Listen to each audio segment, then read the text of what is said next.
कर रहे हैं मोहम्मदाबाद की धरती पर। अब पीयूष राय जी गदा दे करके मोहम्मदाबाद की धरती पर गुंडों का विनाश करने वाले उत्तर प्रदेश के यशस्वी मुख्यमंत्री माननीय जोगी जी का हार्दिक स्वागत और अभिनंदन वंदन किए। सीधे सीधे आजमगढ़ से सांसद और भावी सांसद दिनेश लाल निरहुआ जी को माननीय मुख्यमंत्री जी का स्वागत करने के लिए मैं आमंत्रित करता हूं। मोहम्मदाबाद की धरती भी सुनना चाहती है। जय श्री राम, जय जय श्री राम। भारत माता की, भारत माता की। आज इस वीरों की धरती, शहीदों की धरती, मोहम्मदाबाद की धरती पे पूज्य महाराज जी का आगमन हुआ है। पूज्य महाराज जी के लिए मैं चाहता हूं कि आप लोग एक बार सभी लोग खड़े होकर स्वागत करिए, ताली बजा के। महाराज जी को जय श्री राम, महाराज जी को जय श्री राम, महाराज जी को जय श्री राम। बहुत बहुत धन्यवाद। और आज महाराज जी को इसलिए भी ये उत्तर प्रदेश की धरती धन्यवाद दे रही है क्योंकि मिट्टी में सब माफिया मिल गए जो आस्तीन के सांप रहे हैं। मिट्टी में सब माफिया मिल गए जो आस्तीन के सांप रहे हैं। बुलडोजर बाबा चाप रहे हैं तो गुंडे हाँफ रहे हैं। बुलडोजर बाबा चाप रहे हैं, माफिया हाँफ रहे हैं। और गाड़ी नहीं पलटना बाबा, एक ही राग बिलाप रहे हैं। चोर उचक्के गुंडे माफिया जेल के अंदर कांप रहे हैं। बुलडोजर बाबा चाप रहे हैं, माफिया माफिया। और इसीलिए तो आज पूरी दुनिया में हमारा बुलडोजर की जो कार्रवाई हमारे पूज्य महाराज जी करते हैं उसके लिए भारत की जय जयकार हो रही है। और बस 2 लाइन कह के मैं अपनी वाणी को दूंगा विराम। और यही कहना चाहता हूं कि मोदी योगी इस कलयुग में राम लला के दूत हैं। मोदी योगी इस कलयुग में राम लला के दूत हैं और भारत माता कहती है ये दोनों मेरे सपूत हैं।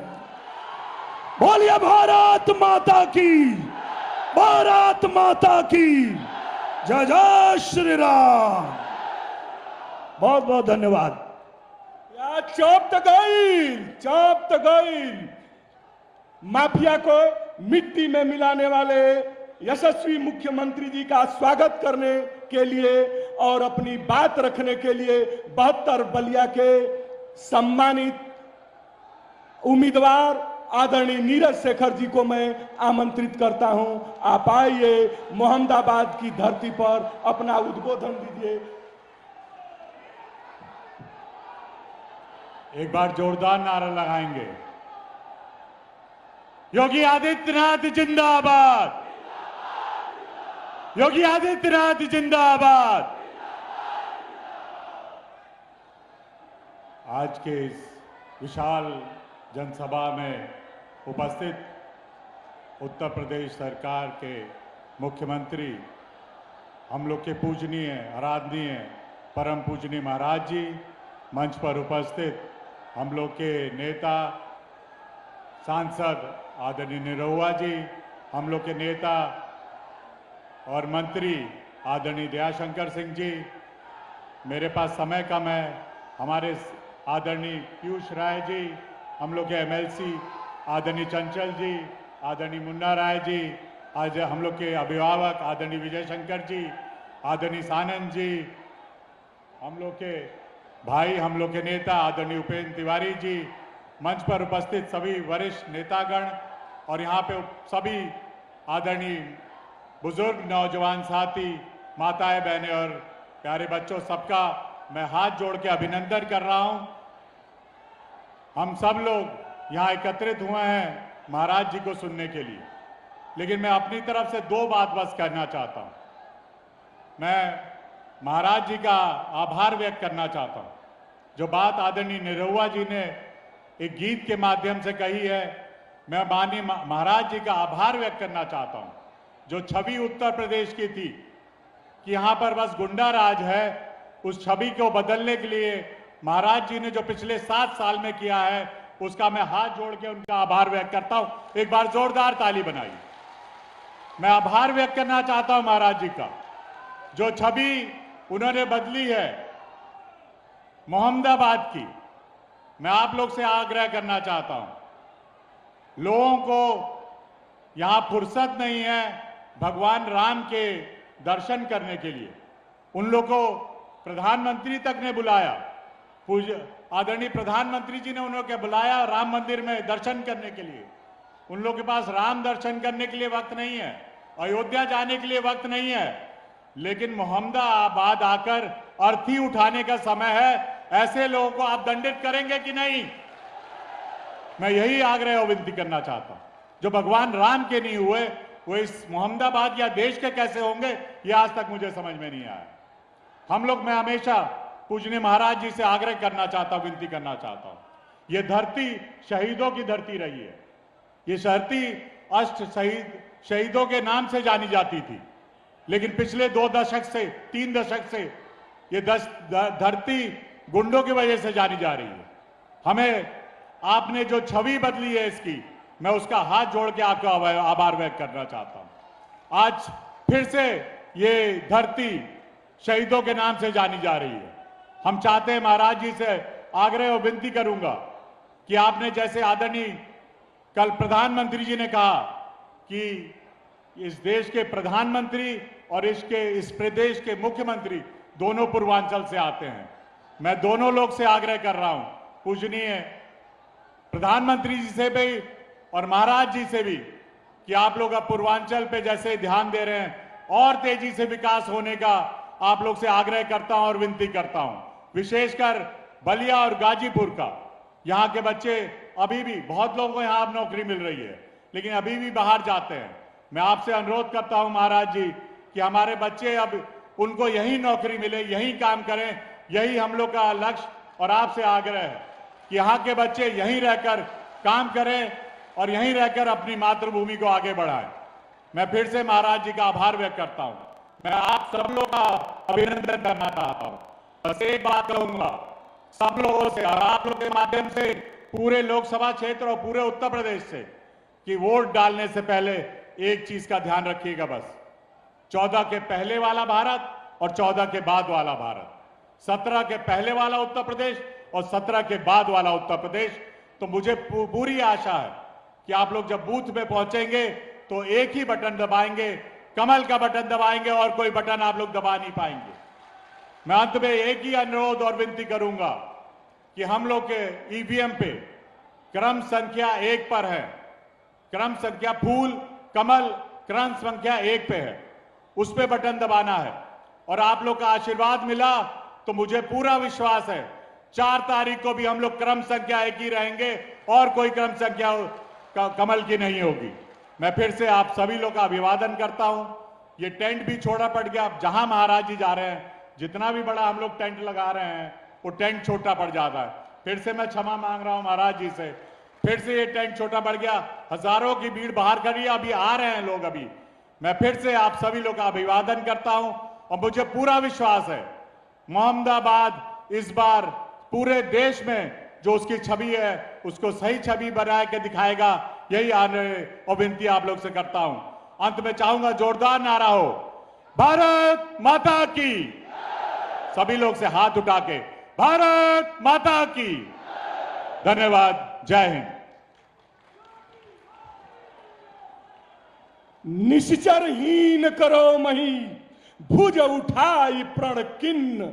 ऐसा प्रण लेने वाले और उसको पूरा करने वाले यशस्वी मुख्यमंत्री आदरणीय योगी जी महाराज के पूज्य चरणों में प्रणाम करता हूं। मैं पीयूष जी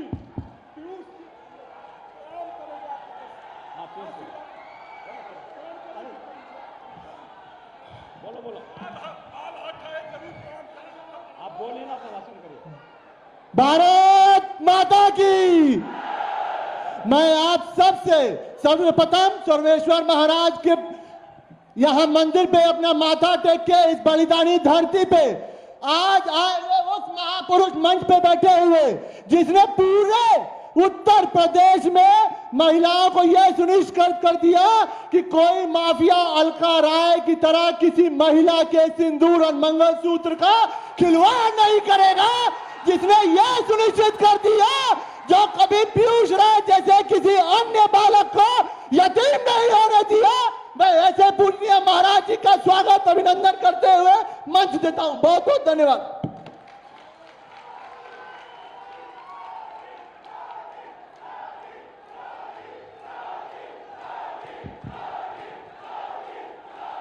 भारत माता की।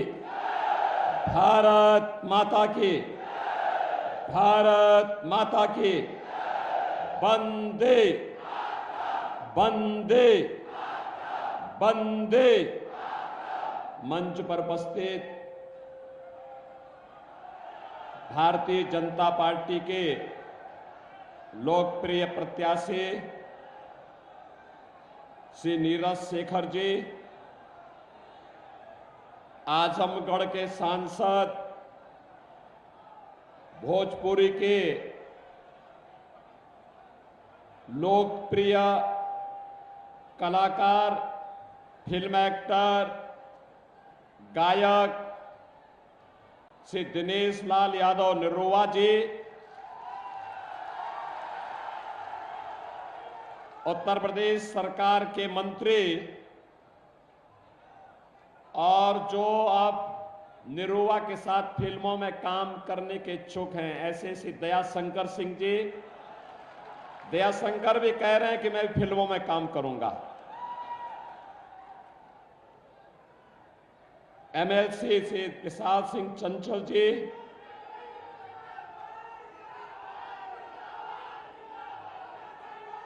युवा नेता और पूर्व विधायक स्वर्गीय कृष्णानंद राय जी के सुपुत्र श्री पीयूष राय जी, लोकसभा के प्रभारी मार्कंडे शाही जी, संयोजक राजीव मोहन चौधरी जी, संदीप सिंह जी, श्यामराज तिवारी जी, कृष्ण बिहारी राय जी, विजय शंकर राय जी, ओम प्रकाश राय जी, मोहम्मदाबाद क्षेत्र से जुड़े हुए मेरे सभी उपस्थित बहनों और भाइयों, मैं भारत माता के महान सपूतों, क्रांतिकारियों के इस पावन धरा को कोटि कोटि नमन करते हुए आप सबके उत्साह के लिए आपका हृदय से अभिनंदन करता हूं, स्वागत करता हूं। बहनों और भाइयों, मोहम्मदाबाद क्षेत्र के लिए स्वर्गीय कृष्णानंद राय जी के बहुत सारे सपने थे। यहां के विकास को लेकर के वे अत्यंत चिंतित रहते थे, लगातार प्रयास करते थे, संघर्षों से तपे थे। बहनों और भाइयों, जब भी कृष्णानंद राय जैसा कोई कार्यकर्ता, कोई जनप्रतिनिधि विकास के लिए कोई प्रयास करता था, ये समाजवादी पार्टी ऐसे युवाओं नेताओं को माफियाओं की भेंट चढ़ा देता था। और याद करिए, जिन लोगों ने स्वर्गीय कृष्णानंद राय की हत्या में कोई संवेदना व्यक्त नहीं की, बल्कि हत्यारों को संरक्षण दिया, वे लोग आज माफिया के मरने पर मातम मनाने के लिए आते हैं। मैं कहना चाहता हूं, कृष्णानंद राय विधायक थे, भारतीय जनता पार्टी के विधायक थे। श्री श्याम शंकर राय उनके साथ में थे, रमेश राय साथ में थे, रमेश पटेल साथ में थे, मुन्ना यादव साथ में थे, अन्य लोग साथ में थे, सब मारे गए। और किस बर्बरता के साथ मारा गया था? बहन और भाइयों, तब भी प्रदेश में समाजवादी पार्टी की सरकार थी और केंद्र में कांग्रेस की सरकार थी। ये दोनों जब मिलते हैं, कोई ना कोई अनर्थ होता है। हमें फिर से अनर्थ नहीं होने देना है, और यही अपील करने के लिए मैं आपके पास आया हूं। यही अपील करने के लिए मैं आज आया हूं आपके पास। हमें तो गौरव की अनुभूति होनी चाहिए कि आज हम लोग एक ऐसे माहौल में जी रहे हैं जो कल्पना कभी देश के प्रथम स्वातंत्र समर के लिए महान स्वतंत्रता संग्राम सेनानी मंगल पांडे ने की थी, जो कामना चित्तू पांडे ने की थी। विकास की जो तड़प पूर्व प्रधानमंत्री सरदेव चंद्रशेखर जी में थी, और मोहम्मदाबाद की समग्र विकास के लिए जो चिंतित रहते थे, ऐसे कृष्णानंद राय के सपनों का मोहम्मदाबाद, गाजीपुर, बलिया, उत्तर प्रदेश और भारत बने। मोदी जी और योगी जी यही प्रयास कर रहे हैं, और इसी के लिए आपके पास आए हैं। बहनों और भाइयों, आज मैं पूछना चाहता हूं समाजवादी पार्टी और कांग्रेस से, क्या मुन्ना यादव, जिसको मुख्तार जैसे माफिया ने स्वर्गीय कृष्णानंद राय के साथ हत्या की थे, क्या वह पिछड़ी जाति का नहीं था? क्या रमेश पटेल पिछड़ी जाति के नहीं थे? बहनों और भाइयों, क्या प्रयागराज के माफिया के द्वारा मारा गया, वहां पर पूजा पाल के पति राजू पाल क्या पिछड़ी जाति के नहीं थे? या जया पाल के पति उमेश पाल क्या ये पिछड़ी जाति के नहीं थे? और इन माफियाओं को, इन निर्दोष लोगों की हत्या करने की छूट सत्ता कैसे दे देती है? और इसीलिए तो हम कहते रहे हैं, हमारा भी अगर उनका संकल्प बीजेपी के जनप्रतिनिधियों को मारने का था, उनका संकल्प गरीब के बेटे को मारने का था, तो हमारा भी संकल्प था कि माफिया को मिट्टी में मिला करके रहेंगे। और बहनों और भाइयों, आज माफिया मिट्टी में मिल गए तो लाखों करोड़ रुपया निवेश यूपी में आ रहा है। और मैं कह सकता हूं आपको, जो यहां पे नीरज शेखर कह रहे थे, जो कह रहे थे कि यहां के पूर्वांचल के नौजवानों को पूर्वांचल में नौकरी मिलनी चाहिए, हमारा भी यही संकल्प है। अब ये गाजीपुर से लखनऊ जा रहा पूर्वांचल एक्सप्रेसवे और इसका बलिया जा रहा लिंक एक्सप्रेसवे, इसी औद्योगिकीकरण के लिए ये बीजेपी की डबल इंजन सरकार ने इसीलिए बनाया है। यही फैक्ट्री लगेगी, यही नौकरी मिलेगी, यही काम मिलेगा। और अब तो आपके पास हाईवे भी, रेलवे भी, बगल में एयरपोर्ट भी, कई एयरपोर्ट, आजमगढ़ में एयरपोर्ट, गोरखपुर में, वाराणसी में, और साथ साथ मां गंगा है तो वाटरवे भी। वाटरवे का मंत्री हमारे प्रदेश में ये दयाशंकर ही हैं। इसको थोड़ा समझाइए, कहिए कि निरुआ के साथ, निरुआ कोई फिल्मों में काम करने दीजिए, ये स्वयं मंत्री के रूप में काम करे। कह रहे हैं कि मुझे निरुआ के साथ गाना गाना है और उनके साथ डांस करते हुए फिल्म बनानी है। हमने कहा भी देखो, तुम्हें तो अपना वजन कम करने में ही 10 साल लग जाएंगे, तब तक तुम बुढ़ा जाओगे।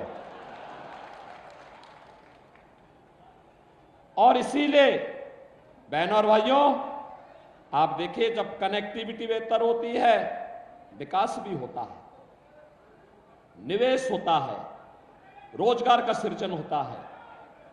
नौजवान हमारा यही नौकरी पाएगा, रोजगार पाएगा, और यही तो हम कर रहे हैं। मोदी जी ने देश को 10 वर्ष में इसी बात को लेकर चमकाया है। और बहनों और भाइयों, 7वें चरण का, अंतिम चरण के चुनाव के लिए आज हम आपके बीच आए हैं।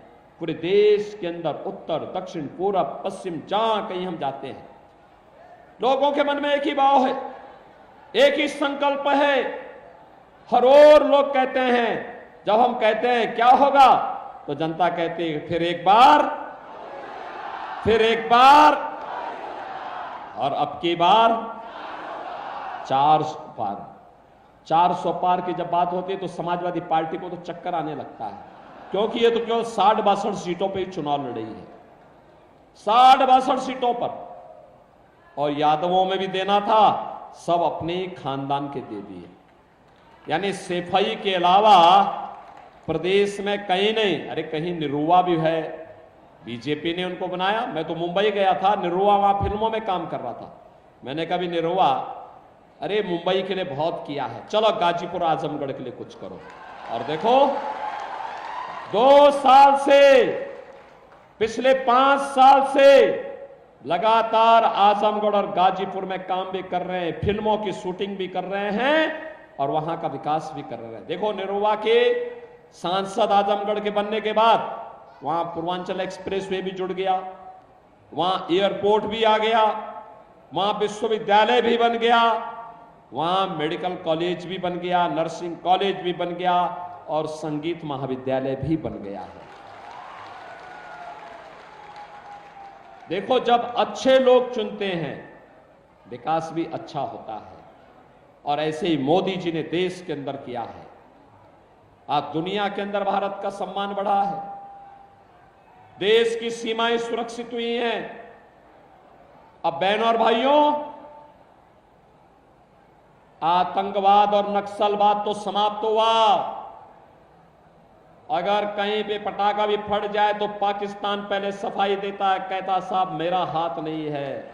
उसे मालूम है ये नया भारत है, छेड़ता नहीं, कोई छेड़ेगा तो उसको छोड़ेगा भी नहीं। बहनों और भाइयों, ये नया भारत है। इस नए भारत में सुरक्षा है तो सम्मान भी है, विकास है तो गरीबों का कल्याण भी है। यही समाजवादी पार्टी थी। राशन माफिया भी थे, और आज 80 करोड़ लोगों को फ्री में राशन मिल रहा है। और मैं तो कहता हूं, जो पाकिस्तान का राग अलाप रहे हैं ना, हिंदुस्तान ने मोदी जी के नेतृत्व में 10 वर्ष में जितनी पाकिस्तान की आबादी है, उससे बड़ी आबादी को गरीबी से उभारने का काम किया है, गरीबी से ऊपर खुशहाल जीवन जीने के लिए आगे बढ़ाया है। और पाकिस्तान 23 करोड़ लोगों को रोटी नहीं दे पा रहा है, भूखों मर रहे लोग। 1 किलो आटा के लिए छीना झपटी होती है। मोदी जी के नेतृत्व में आज गरीबों का कल्याण, 80 करोड़ लोग फ्री में राशन प्राप्त कर रहे हैं, 60 करोड़ लोगों के 5 लाख रुपए का आयुष्मान भारत की सुविधा, वे कहीं भी जाएं देश के अंदर उनको मुफ्त में 5 लाख रुपए की मुफ्त में चिकित्सा सुविधा उपलब्ध है। 12 करोड़ किसानों को किसान सम्मान निधि, 12 करोड़ घरों में शौचालय का निर्माण, 10 करोड़ घरों में उज्ज्वला योजना का कनेक्शन। और मोदी जी ने उज्ज्वला योजना के कनेक्शन की शुरुआत बलिया से ही की थी। बहनों और भाइयों, 4 करोड़ घर बन गए हैं और मोदी जी ने कहा है, बहनों और भाइयों, मोदी जी ने कहा है कि 70 वर्ष से ऊपर के प्रत्येक बुजुर्ग को 4 जून के बाद जब फिर एक बार मोदी सरकार बनेगी, फ्री में 5 लाख रुपए की स्वास्थ्य बीमा उपलब्ध करवाएंगे। जितने गरीब होंगे उन सबके मकान बनेंगे, सबके मकान देंगे। एक तरफ ये कार्य करने वाली सरकार और दूसरी तरफ माफियाओं को संरक्षण देने वाली, आतंकवाद और नक्सलवाद को बढ़ाने वाले, देश के सम्मान को गंवाने वाले, देश के अंदर विकास के कार्यों को ठप करने वाले कांग्रेस और समाजवादी पार्टी के लोग हैं। इनका विकास से कोई लेना देना नहीं, गरीबों से कोई लेना देना नहीं। ये पाकिस्तान की पैरवी करते हैं, अपने राजनीतिक स्वार्थ के लिए आतंकवाद को बढ़ावा देते हैं, माफियाओं को अपने गले का हार बनाते हैं और भारत विरोधी कृत्यों को करना अपना जन्मसिद्ध अधिकार भी समझते हैं। आज आप देख रहे होंगे इनका घोषणा पत्र क्या कहता है, सत्ता में आएंगे तो अनुसूचित जाति और पिछड़ी जाति के आरक्षण को मुसलमानों को बांटेंगे। क्या आप बांटने देंगे? क्या भारतीय जनता पार्टी हरगिज काम नहीं करने देगी, कतई नहीं करने देगी, किसी भी स्थिति में नहीं करने देगी। कोई भी माई का लाल बाबा साहब भीमराव अंबेडकर के संविधान के साथ छेड़छाड़ नहीं कर पाएगा। बाबा साहब भीमराव अंबेडकर ने कहा था कि धर्म के आधार पर आरक्षण नहीं हो सकता, आरक्षण का आधार अनुसूचित जाति, जनजाति और पिछड़ी जाति को केवल आरक्षण मिलेगा, मुसलमान को आरक्षण नहीं मिल सकता है। लेकिन एक कांग्रेस और समाजवादी पार्टी के लोग जबरदस्ती बाबा साहब भीमराव अंबेडकर की भावनाओं के विरुद्ध आचरण कर रहे हैं। बहनों और भाइयों, आज हम सब आए हैं आपके पास कहने के लिए, ये कहते हैं कि कांग्रेस सत्ता में आई तो पर्सनल लॉ लागू करेंगे। पर्सनल लॉ का मतलब जानते हैं आप? पर्सनल लॉ का मतलब बेटी स्कूल नहीं जा पाएगी, महिलाएं बाजार नहीं जा पाएंगी, 3 तलाक की कुप्रथा को फिर से लागू करेंगे और इनके द्वारा कहा जा रहा है तालिबानी शासन लागू करेंगे। अरे हिंदुस्तान बाबा साहब भीमराव अंबेडकर के बनाए हुए संविधान से चलेगा। हिंदुस्तान में कोई शरीयत का कानून और कोई तालिबानी व्यवस्था लागू नहीं होने देंगे। इसके लिए चाहे कोई भी कीमत चुकानी पड़े। बहनों और भाइयों, ये कहते हैं अगर सत्ता में आए तो हिंदुओं पे वरासत टैक्स लगाएंगे। ये वरासत टैक्स का मतलब जानते हैं आप? वरासत टैक्स का मतलब आपके पूर्वजों ने जो संपत्ति अर्जित की है, जो संपत्ति आपको अर्जित की है, आपके पूर्वजों ने, आपके बाप दादों ने, आपकी मां ने, उस संपत्ति का ये लोग क्या करेंगे? सर्वे करवाएंगे और उसमें से आधी संपत्ति पाकिस्तान, बांग्लादेश और रोहिंग्या मुसलमानों को बंदर बांट करने का काम करेंगे। आपको पता लगा आपके पिताजी ने, आपके दादा ने, आपके बाबा ने कोई मकान बनाया है, 4 कमरे का मकान है। अगर कांग्रेस और समाजवादी पार्टी आई तो क्या कहेंगे? कहेंगे दो घर में तुम रहो और 2 घर किसी मुसलमान को दे दो। अरे आपके घर में कोई मुसलमान बसेगा, क्या आप इसको स्वीकार करेंगे? क्या ये औरंगजेब की आत्मा घुस गई है इनके अंदर? औरंगजेब मुगलों का सबसे क्रूर बादशाह था। बहनों और भाइयों, कोई मुसलमान भी अपने पुत्र का नाम औरंगजेब नहीं रखता।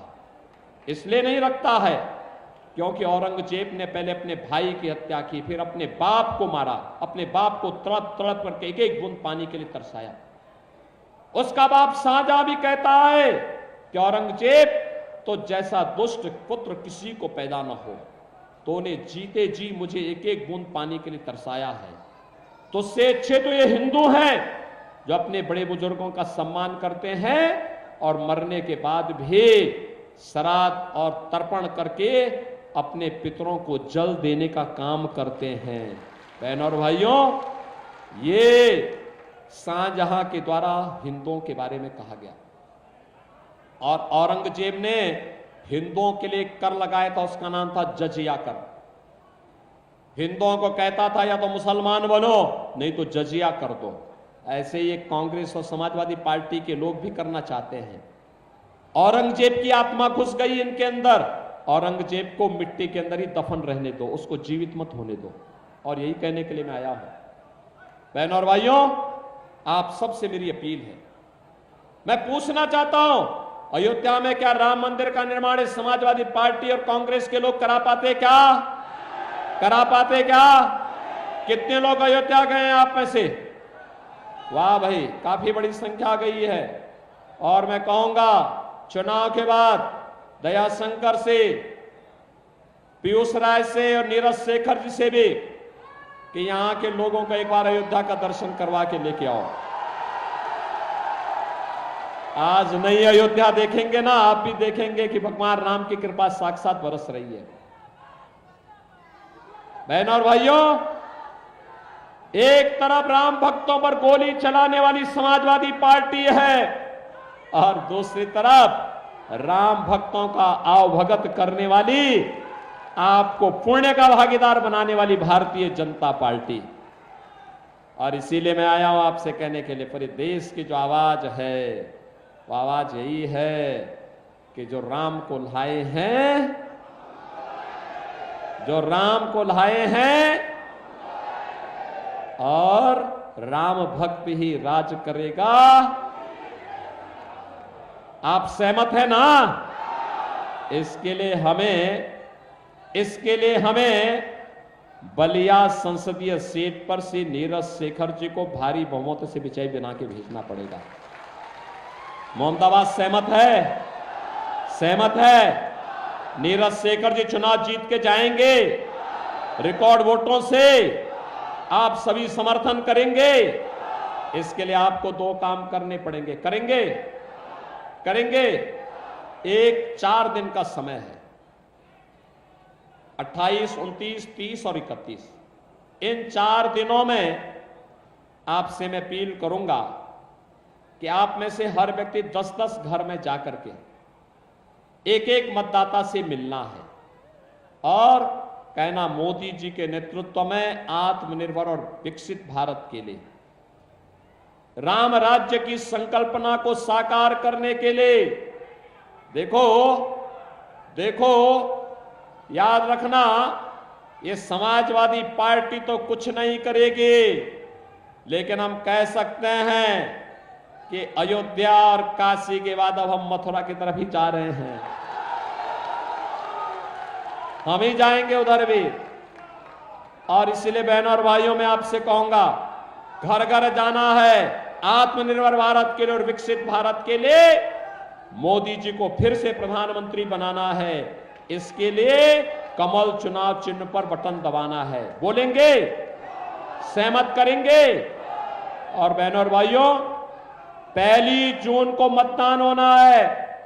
1 जून के मतदान के दिन उन सभी 100 से लेकर 125 वोटर को लेकर मतदान केंद्र में जाकर के 10 बजे के पहले मतदान करा देना।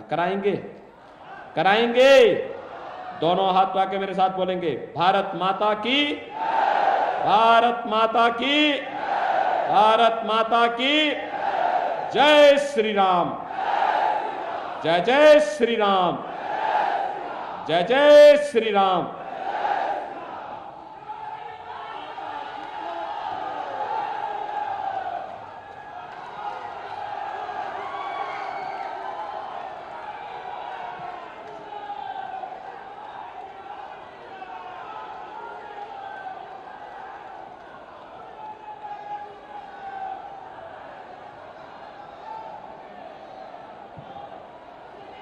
अभी अभी आप सब रास्ते पर नहीं जाएंगे।